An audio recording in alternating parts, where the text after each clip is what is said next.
Everybody. Welcome to our weekly Instagram live broadcast with Tablas Creek. I'm Jason Haas. As we usually do, I'm going to start things off by giving you a little visual tour of some of the things that are going on in the vineyard. And then I'm excited to have Jeremy Benson joining me as my guest. He is the Executive Director of Free the Grapes, which is a nonprofit which has been working for the last 15 years and more to expand access for wine lovers around the country to be able to order wines directly from wineries. He's also the head of the Benson Marketing Group. So I'm looking forward to talking to him about the anniversary of the seminal Granholm versus Heald decision that opened up direct shipping to so much more of the country, but also generally to talk about wine marketing in a pandemic, during protests, and in this kind of new world that we're in. He's one of the leading experts. So we'll have Jeremy on in a couple minutes, but before that, let me take you on a little tour of what things look like out there right now. So this is a shot. I decided to focus on the western edge of the property. This is a head-trained Counoise block. We're looking south through here. So as we're going west in the property, we're going from the original plantings to stuff that got planted about 15 years ago. This is a head-trained Mourvedre block that you can see there. And then when you get up onto the top of that hill, you can see this relatively new plantings. These are only about 10 years old, of Grenache, and we decided to plant these on St. George, which is a very old-fashioned rootstock. It's one of the very first rootstocks that was used after phylloxera. It's very vigorous, deep-rooting, great for dry farming. It fell out of fashion for a while because when you're irrigating vineyards, it was producing vines with too much vigor, and that's great if you're in a place with a water table like Napa Valley, or if you're in a place where you're going to irrigate. But if you're dry farming the top of a hill in Paso Robles, that vigor is wonderful. So those vines look amazing right now. We are planting this block interplanted. It's all head trained, dry farm. It's interplanted with fruit trees. You can see an apple tree on the left there. So I see a question coming up at the bottom. They have no support. There's a stake that we attach these vines to that helps them when they're just a year or two old. At that point, they grow up. They grow up just trunks supporting themselves. And you can do this with something like Grenache because it grows very upright. A close-up looking at some of those Grenache berries. You can see that we're kind of pea-sized right now. They're growing fast, but it's still pretty early in the growing season. That area, because it's the top of a hill, is one of the most calcareous in the vineyard. You can see a little close-up of the soil here. I wrote a blog this week on the impact of calcareous soils, so if you feel like checking that out, I dig down pretty deep into both the chemistry and the physics of why calcareous soils are found in so many of the great wine regions in the world and why they were what led us to Paso Robles.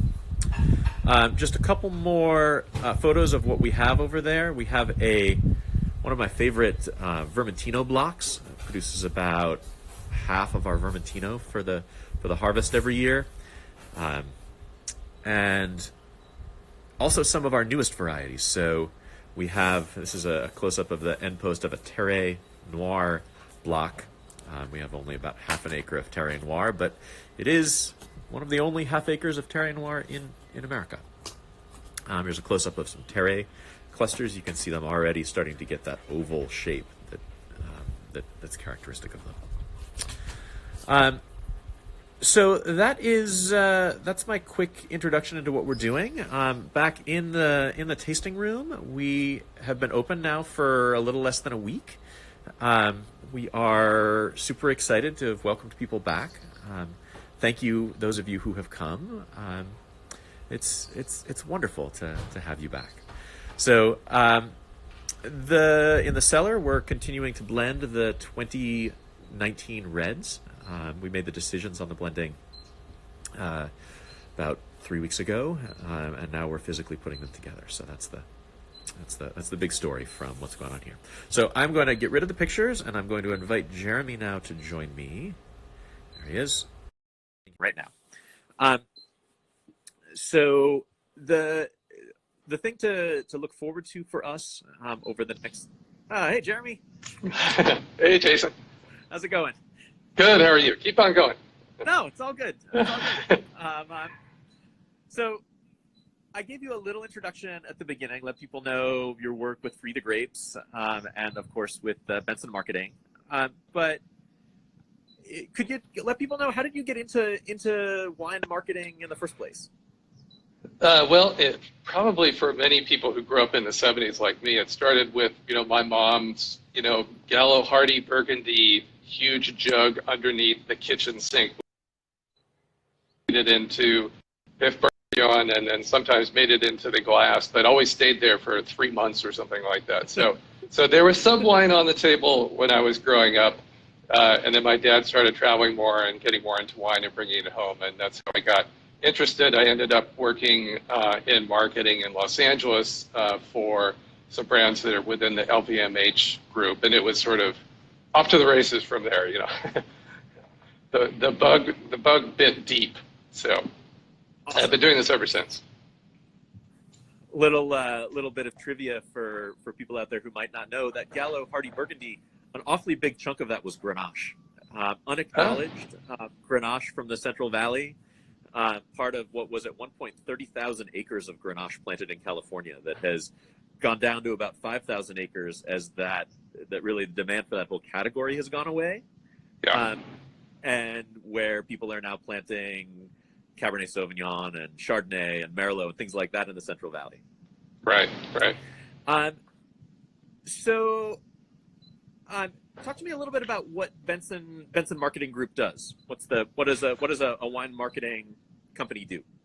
Yeah, so we are what we call an integrated marketing agency. And so what that means is that we integrate different marketing functions together, like public relations and digital advertising and social media. We do trade promotion work, we do brand strategy work. And so we work with a variety of different wine and spirits clients mostly. We've worked also with some regions in terms of marketing. We've got a team in both the California, where I'm located, the only one that had been in our Napa office for several months, as well as in New York City. And so really what we do is we tell stories, right? We figure out what is interesting and newsworthy about particular brands and wineries and the people behind them and what they're doing that's interesting and different. And we figure out ways to tell that through a variety of media, from press, from earned media coverage to social media posts to digital advertising and trade education and so forth. And you must have had to do things differently over the last 3 months for a number of different reasons, between the pandemic and then the social justice protests and all sorts of other things. Sure. Have you had to do a lot of reinvention? Yeah, there's been a lot of pivoting. I would say that the sort of the biggest area immediately for us was, in addition to ensuring that we were continuing to operate, of course, remote sort of method, which fortunately, with everything in the cloud and all mobile phones and all laptops, was we got to that point, I think, relatively easily compared to some other companies that struggled through that. So that was very helpful for us to be quite mobile enabled. And then in terms of, the social media side has been probably easily doubled the workload that it has been since essentially since we shut down the office around March 9 or 10. And so in a lot of cases, we pretty much threw out the sort of scope of work, the plans that we had, and like everybody, and then just pivoted to some sort of common sense kinds of activities and some approaches to social media that had to do with probably increasing the frequency, being sensitive to what the sort of topics were in terms of what was going on around the world. And on the other hand, on the public relations side, writers still need to write, of course. They still need to fill columns. They're still online. There's, that activity, I think, in essence, changed less from a mechanical standpoint, maybe more from a story pitch angle standpoint. But so people are still writing, and so we'll probably just end up doing more virtual press events, which is kind of funny because actually we did the same thing on Skype about 10 years ago with a client, and little did we know that it was going to take something like a pandemic to then move more towards this virtual interviews and virtual tastings and so forth. And then a big piece of what you do and have done for a long time has been to really head up the efforts at Free the Grapes. And for people who don't know, this is a nonprofit whose mission is to build access to wines and wineries to states around the country. A lot of people probably don't realize that various state laws have made it a real challenge to send wine for a winery to sell wine to a customer that wants it and get the wine to them. So I recently joined the board of directors of Free the Grapes, and I've loved the inside look into how this all works. But you've been doing this for 15 plus years now. So can you trace a little bit of that kind of historical arc of how wine shipping has gone from being something which was restricted to a handful of states to something which has been opening more and more? Yeah, sure. And I'll keep this brief, and if I gloss over things, let me know. But thank you for joining the board, by the way. Appreciate that. Appreciate your input. So yeah, wine direct shipping essentially started, really back in the 80s when states had a so-called reciprocal agreement that said essentially, hey, you can ship to wine to our consumers and vice versa. And so Free the Grapes started in 1998, and the previous fall, in 1997, there was a bill in Florida that would make it a felony for an out-of-state winery to ship a bottle of wine to a Florida consumer. Wine Institute and Napa Valley Vintners Association, two of the co-founders of Free the Grapes, essentially went into Florida to oppose that bill. They lost. The bill went through, but the consumer reaction to their campaign was such and so powerful that they then came back that spring and said, hey, look, we need to have legislation, we need to have lobbying, which are already covered by some of those groups. But we also need to reach out to consumers, because consumers are sensing also this frustration as more wineries are opening around the country. There's wine country everywhere. There's a winery in at least one in every state in the U.S. now. So, the purpose of Free the Grapes is to augment the current traditional three-tier system with legal, regulated, direct-to-consumer shipping. And the way that we do that is engage both the media and consumers in, for example, supporting favorable legislation by writing letters to legislators and then opposing negative legislation. And so we started 1998, there were 17 states that allowed for direct shipping. And now there are 45, soon to be 46, with Kentucky coming online at the end of July, which is very exciting. And now wineries have the option. They don't all do it, of course, because they don't necessarily have volume, but they have the option of shipping wine to essentially 45 states. And that represents about 95% of the U.S. population. That's such a huge sea change for wineries like us. I mean, when we came into this, our initial plan was to sell everything through wholesale. Direct sales wasn't going to be a big piece of what we did. And then even when we did start with direct sales, I remember there were 13 states that we could ship to in the year that I moved out here. And the big event was the Supreme Court decision, and that was in 2005. Is that right? That's correct. That's exactly. Granholm Court decision. That's exactly right. This is a big anniversary for that. 15 years. People who maybe don't know what it was about, how would you summarize the decision that the Supreme Court took? Yeah, it's relatively straightforward. So in the case of Michigan and New York, there were cases in those states that went up to the Supreme Court. And essentially the situation, the statute was the same in both of those states, roughly the same in both states, which said that a New York winery can ship to a Manhattan consumer, but say an Oregon or California or Virginia winery out of state cannot ship to that same consumer.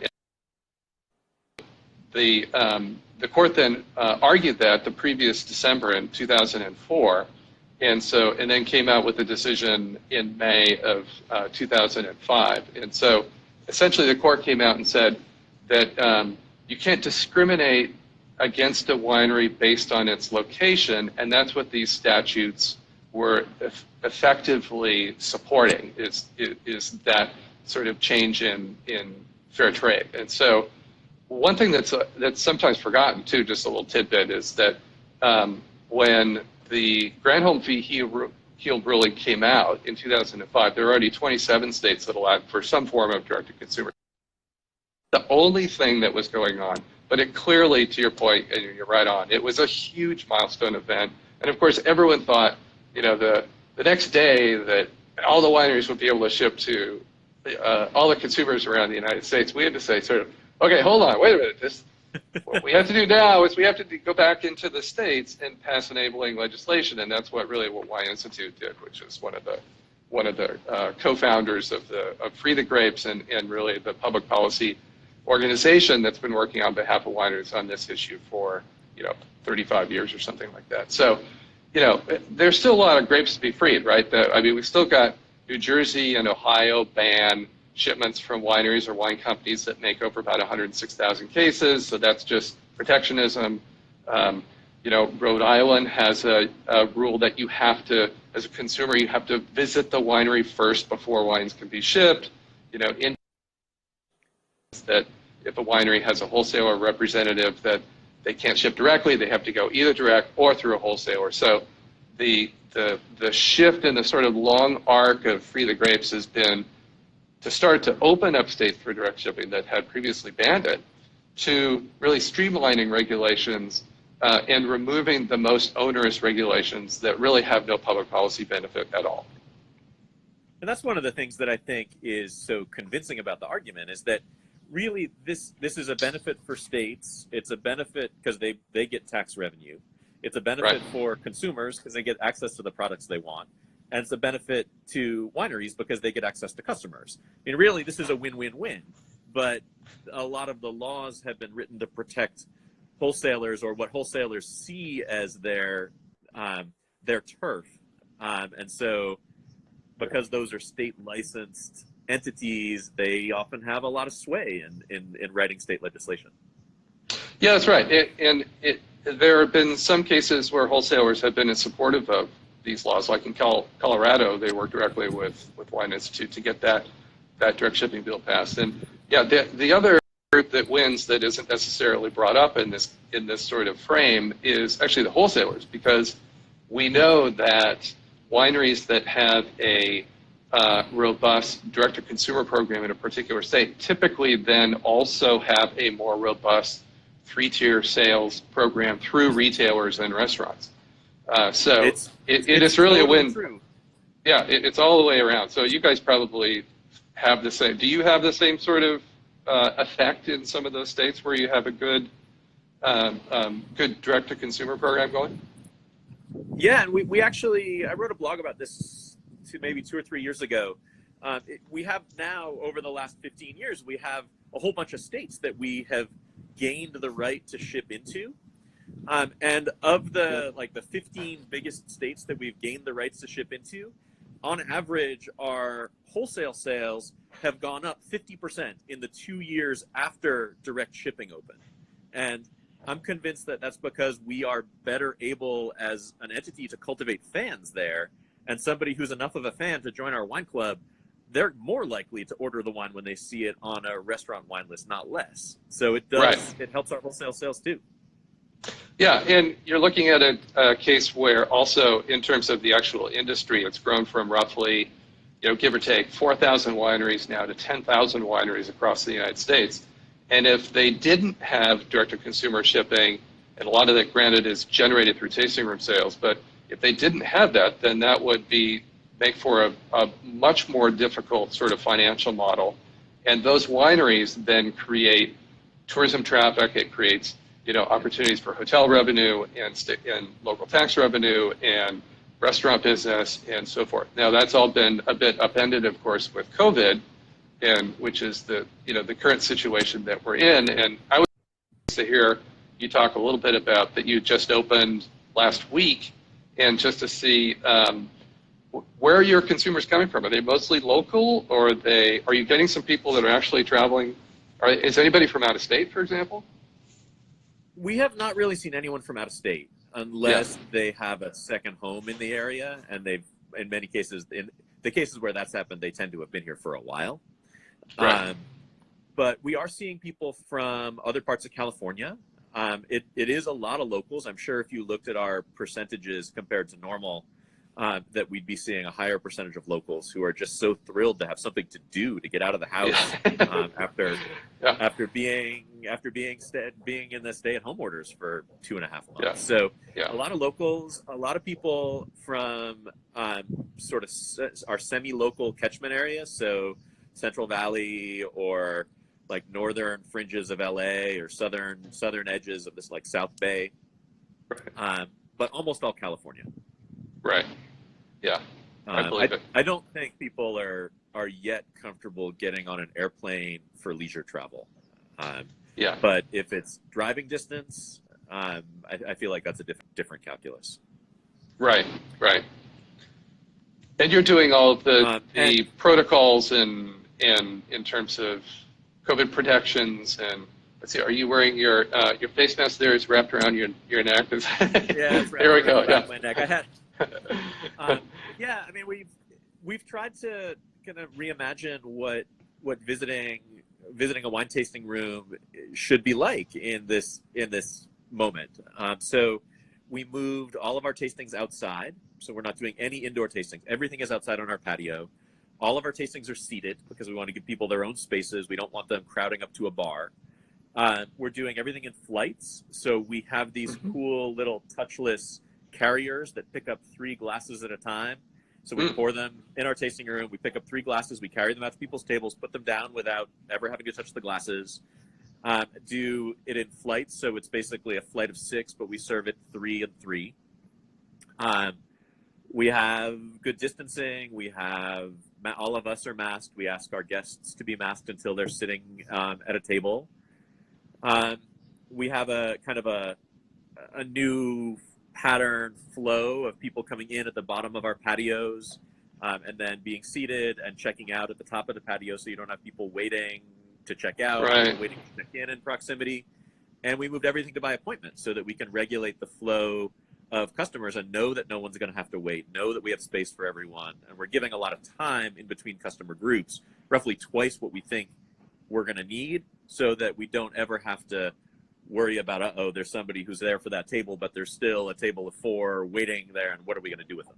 So yeah, it's very much a new era. Yeah.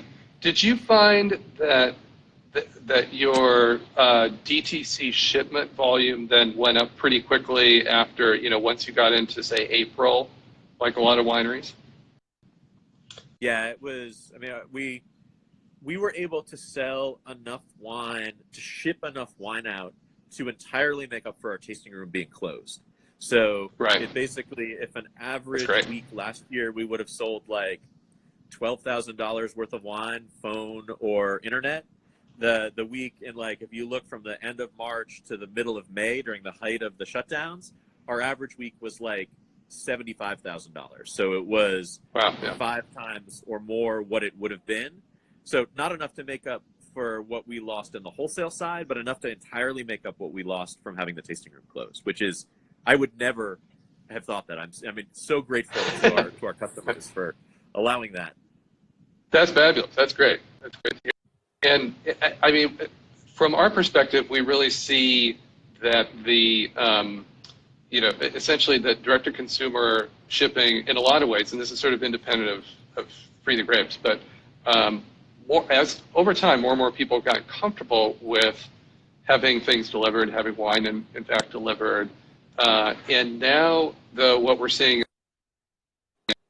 direct-to-consumer shipments from wineries and also from retailers, too, that we think is going to continue, partly because from the information that in some of the seminars and webinars and such that we've sat in on with Wine.com and Nielsen and so forth, that a lot of the consumer buyers are new to wine e-commerce, that they haven't done this before. So it's not like the spike that you're seeing is necessarily, well, some of the spike that you're seeing is probably from your club members that know your brand and know you. But also what we're seeing at the retail side too is a lot of consumers that are just new to it that are getting in, and they're joining the loyalty clubs too, which suggests that the direct shipment is going to continue, that wine e-commerce is going to continue, and it's not necessarily going to slow down. Sure, there was probably some pantry loading going on, but we're still seeing some pretty amazing numbers in terms of wine that's being direct shipped. So, yeah, I feel like a big piece of that is that people, it's the first time you order from someone is a big deal, and then ordering a second or a third or a fourth time is much easier. I also feel like even as things reopen, I think it's easy to overlook the fact that there are still a lot of people who are trying to minimize their trips out, that are staying at home when they can. And so the convenience of having stuff be able to be delivered, I'm expecting things to settle down at a level maybe double what it was pre-pandemic. So maybe we go from that 12,000 we were averaging a week last year to maybe 25,000. That's sort of what I'm seeing even after our tasting room reopens. And of course, because we're limiting the number of customers in order to have spacing and have flow, we're not going to be able to see the same number of people come through the tasting room. But I'm hoping that, like, as that comes sort of back up, it may not get up to where it would have been otherwise, but the higher level of the direct sales will at least enable us to kind of match what we were doing last year. Yeah. With shelter in place, a lot of people doing, takeout or maybe more cooking at home is going to then also encourage people that might otherwise have gone out to purchase, may be interested in buying more wine directly. That is that this idea of a slight reset in terms of dining at home, either cooking at home or having takeout brought home, may also encourage this sort of direct purchases as well. So, yeah, I think that's absolutely right. I think that was a big piece of what was driving it during the height of the shutdowns. But I think you're right in that it's not like people are going to go back to doing what they were doing pre-pandemic in the same way that it's not like businesses are going to go back to what they were doing pre-pandemic. It's I think you'll see some durable changes here. Yeah, I agree. Yeah. What in terms of the things that you've pivoted to for wine marketing, are there pieces in that world that you think are going to be durable, that are going to still continue to be relevant even after people get back to somewhat more normal life patterns? Yeah, I mean that in terms of for example, connecting winemakers to the media, that the virtual option has been there for years. As I mentioned, we tried it, kind of 10 years ago, I think, with a client through Skype. And so there was sort of a reluctance to do that, I think, in the industry. But this is, I think, really pushed it over to say, really, we've got to do this at this point. So we're looking at things like, virtual tastings for large media companies, that where we would typically, because we have an office in New York too, go into their offices and say, let's do a tasting, say, on summer whites or holiday reds or gifting, so a thematic educational tasting for them. So rather than having, 20 of them at a large publication and doing it in person, we could probably maybe scale that back a little bit, but then provide the wine to them and then do something that's online with, winemakers or maybe media or other, spokespeople, that sort of thing, to educate the media, to give them some interesting story ideas to write about, and so forth. So I think, continue. That's going to stick.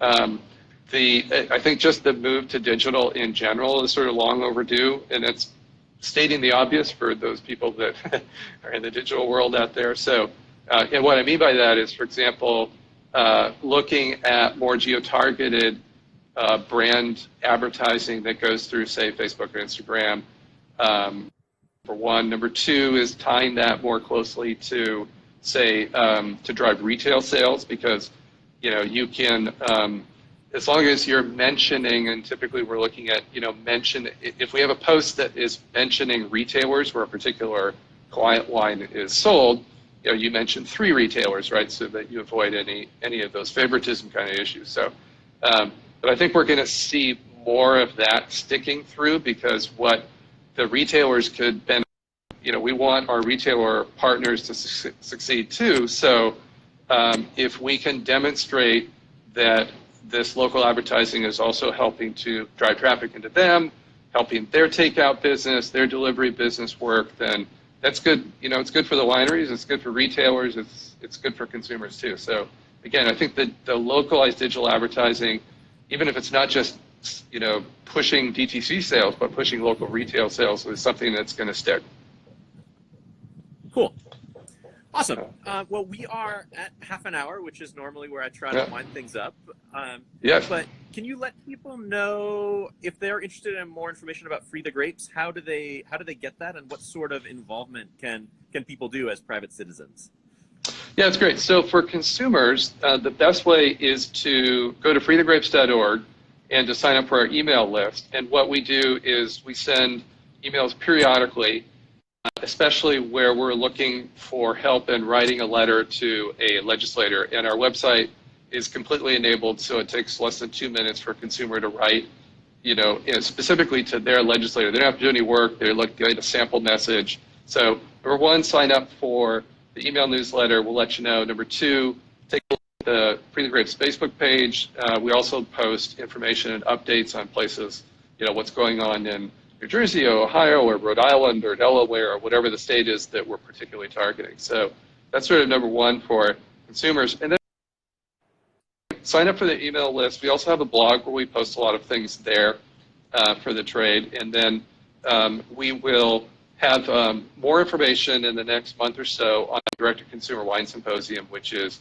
a national annual conference that we hold that provides basically 70% of the funding for Free the Grapes operations. And so we're going virtual this year. It's normally in January, so this could be year number 14 is going to be a bit different, but we're still going to have a virtual event. We're starting planning on it literally tomorrow with the steering committee. So just as a FYI to the wine trade folks that are listening today, we'll still have it. It's probably January 27, 28. It'll be virtual. And we look forward to having even more people participate than the normally 500 or so participating. It would be great if we could really have maybe double that in terms of participation. So that'd be great. Cool. Yeah, if I can add my little plug to that, it was such a revelation for me the first year that I went a couple years ago. There was so much good content. So yeah, anybody who's in the winery direct sales business, the Direct-to-Consumer Wine Symposium. It's highly recommended. Great. Hey, Jason, thanks. Appreciate it. Awesome. Thank you, Jeremy. All right. Thanks. For everybody else, again, I do this every Wednesday at noon Pacific. My guest next week is going to be Amber LeBeau, who is the writer of the Spit Bucket blog, who I think is one of the brightest, most interesting voices in wine blogging right now. She's going to be joining me from Paris. So you can look forward to that. Meanwhile, if you're curious about what our reopening looks like, we have details on our visit page, and we've been really happy with the way that it's gone so far. So thank you, those of you who have come out already, and thank you everyone who joined us today. So again, thank you, Jeremy, for taking the time to. Thanks, Jason. Appreciate it. Talk to you later. Cool. Bye-bye. Thanks, everybody. Bye. See you next week.